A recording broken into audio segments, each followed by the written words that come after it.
అందరికీ నమస్కారం. కూటమి ప్రభుత్వం అధికారంలోకి వచ్చిన తర్వాత గౌరవ ముఖ్యమంత్రి వర్యులు శ్రీ నారా చంద్రబాబు నాయుడు గారు బీసీల పక్షపాతిగా రాష్ట్రంలో బీసీ సోదరులకు అనేక రకాల సంక్షేమ పథకాలు అమలు చేయడం జరుగుతుంది. ఇవాళ బీసీల అభ్యున్నతి కోసం, నిరుద్యోగ యువత కోసం ఉపాధి కల్పన అయితేనేమి, రాష్ట్రం అభివృద్ధి చెందేలాగా పరిశ్రమలు తీసుకొని వచ్చు ఎంతోమందికి ఉపాధి కల్పన జరుగుతూ ఉంది.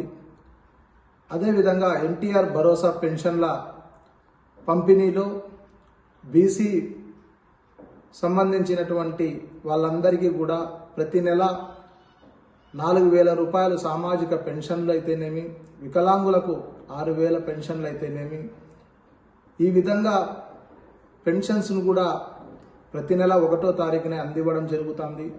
బీసీ మహిళలకు కూడా ఇవాళ ఆంధ్రప్రదేశ్ రాష్ట్రంలో ఎక్కడికి వెళ్ళినా కూడా ఉచిత బస్సు సౌకర్యాన్ని కల్పించడం జరిగింది.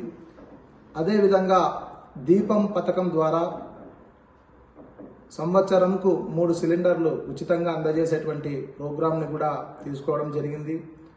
డ్వాక్రా సంఘాలలో ఉన్నటువంటి మహిళలకు మరి విరివిగా రుణాలు అందిస్తూ ఆర్థికంగా పైకి ఎదగడానికి, వారి సొంత కాళ్ళ మీద నిలదొక్కుకోవడానికి రాష్ట్ర ప్రభుత్వం అనేక అవకాశాలని కల్పిస్తూ ఉంది. ఈ విధంగా అన్ని రకాలుగా కూటమి ప్రభుత్వం, గౌరవ ముఖ్యమంత్రి నారా చంద్రబాబు నాయుడు గారు, ఉప ముఖ్యమంత్రి కొణిదెల పవన్ కళ్యాణ్ గారు, యువగలం రథసారథి తెలుగుదేశం పార్టీ జాతీయ వర్కింగ్ కమిటీ అధ్యక్షులైనటువంటి నారా లోకేష్ అన్న గారు శ్రమిస్తూ ఉంటే, వైసీపీ పార్టీలో ఉన్నటువంటి వ్యక్తులు ఇవాళ బీసీలను వారి వైపు మలుచుకునే విధంగా బీసీ గలం పేరుతో ముందుకొస్తున్నారు. వైసీపీ పార్టీ నాయకులకు సూటిగా అడుగుతున్నాం,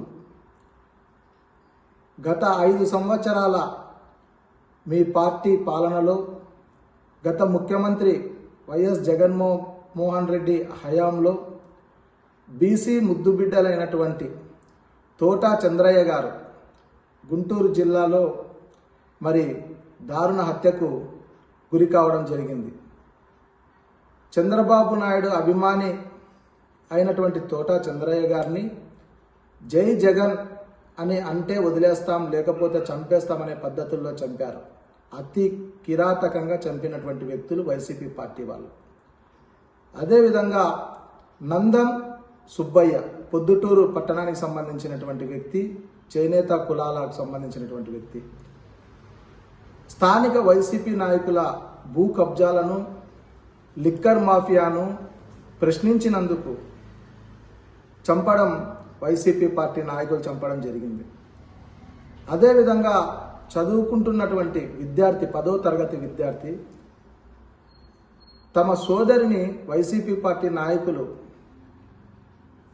హేళన చేస్తూ ర్యాగింగ్ చేస్తే ఆ విద్యార్థి అడ్డు చెప్పడంతో అమర్నాథ్ గౌడ్ని కాళ్ళు చేతులు కట్టేసి నోట్లోకి పేపర్లు పెట్టి కిరోసిన్ పోసి అంటించినటువంటి పార్టీ నాయకులు వైసీపీ నాయకులు. ఈ విధంగా బీసీలను అతి కిరాతకంగా చంపి నేడు బీసీ గలం అనే పేరుతో మీరు చేస్తున్నటువంటి ఈ నాటకాలు ప్రజలందరికీ కూడా అర్థమవుతున్నాయని చెప్పేసి కూడా తెలియజేస్తున్నాం. బీసీ గలం పేరుతో నాటకాలు ఆపండి అని చెప్తున్నాం. మీరు నిజంగా ప్రజల మీద, బీసీల మీద చిత్తశుద్ధి ఉంటే రేపు బీసీ గలం కాదు పెట్టాల్సినది, బీసీలకు క్షమాపణ తెలియజేసేటువంటి సభను ఏర్పాటు చేసి అందరికీ, బీసీలందరికీ కూడా క్షమాపణ కోరండి అని చెప్పేసి మేము పిలుపునిస్తున్నాం. రాష్ట్రంలో ఉన్న బీసీ సోదరులందరికీ కూడా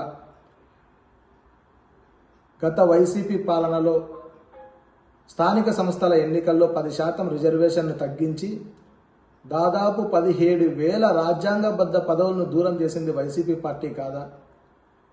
ఈనాడు కూటమి ప్రభుత్వం ఇప్పుడు వచ్చేటువంటి స్థానిక సంస్థల ఎన్నికల్లో ఆ 10% కూడా పెంచడంతో బీసీ సోదరులంతా కూడా సంతోషాన్ని వ్యక్తం చేస్తున్నారు.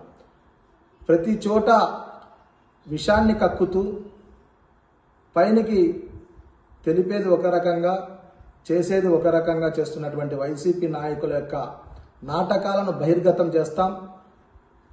వైసీపీ పార్టీని కూకటి వేళ్లతో ఆంధ్రప్రదేశ్ రాష్ట్రంలో కనిపించకుండా చేసేదానికి మా బీసీ సోదరులంతా కంకణం కట్టుకొని పనిచేస్తారని చెప్పేసి తెలియజేస్తున్నాం.